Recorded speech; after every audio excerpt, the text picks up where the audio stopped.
बिस्मिल्लाहिर्रहमानिर्रहीम। अस्सलामुअलैकुम दोस्तों, ये जो आप पौधा देख रहे हैं ये है सूरजमुखी का पौधा। ये पौधा मैंने इस छोटे ड्रम जो प्लास्टिक वाली मशीन होती है ना, बेबी वॉशिंग मशीन होती है, उसके जो टप होता है उसमें लगाया हुआ है।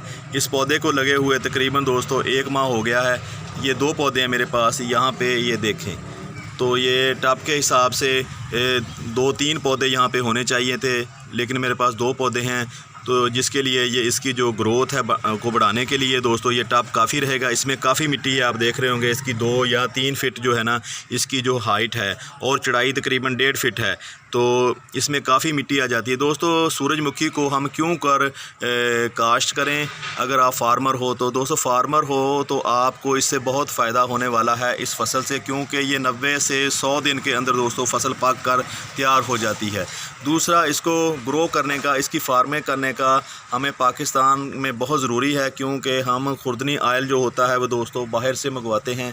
वो खुर्दनी आयल मंगवाने के लिए दोस्तों हमें बहुत सारे डॉलर देने पड़ते हैं, जिससे पाकिस्तानी करेंसी रुपए के ऊपर बहुत ज़्यादा बोझ आता है। तो इसलिए हमें ऐसी फसलें काश्त करनी होंगी जो हमारे अपने मकामी तौर पर आसानी से तैयार हो सकें और मुनाफा बख्श भी हों।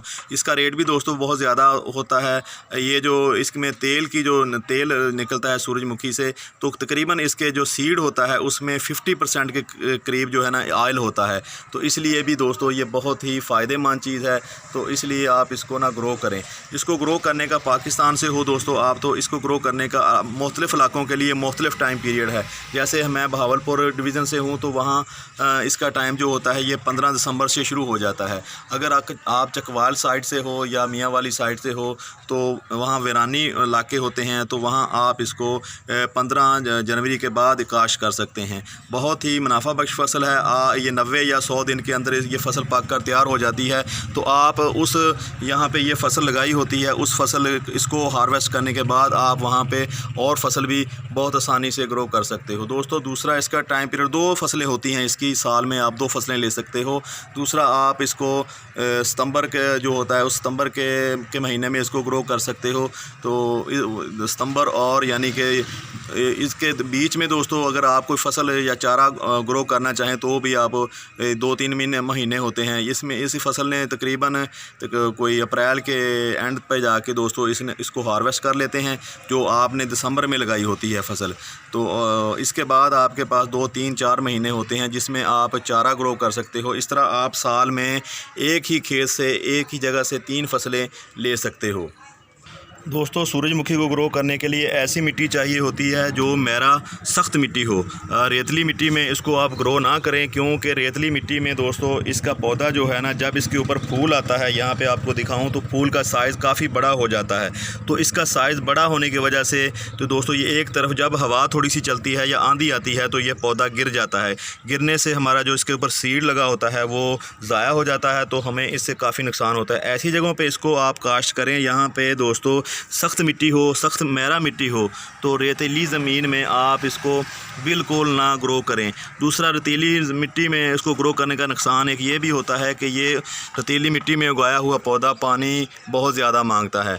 तो बाज़ औक़ात पानी की कमी होती है, तो इसलिए आप ऐसी मिट्टी में इसको लगाएं यहाँ पे थोड़ी सी मिट्टी में नमी हो। अगर आप ऐसी मिट्टी में रेतीली डेज़र्ट एरिया में इसको ग्रो करते हो तो इससे आपको फ़ायदा नहीं होगा, उल्टा नुकसान होगा। दोस्तों अगर आप टेरेस गार्डनिंग करते हो तो आप अपने घर में ये पौधा लगाना चाहते हो, बहुत ही इजी टू ग्रो प्लांट है, आप इसको ग्रो कीजिए। तो ये ज़्यादा तवज्जो भी नहीं मांगता, बहुत आसानी से हो जाता है, केयरलेस प्लांट है।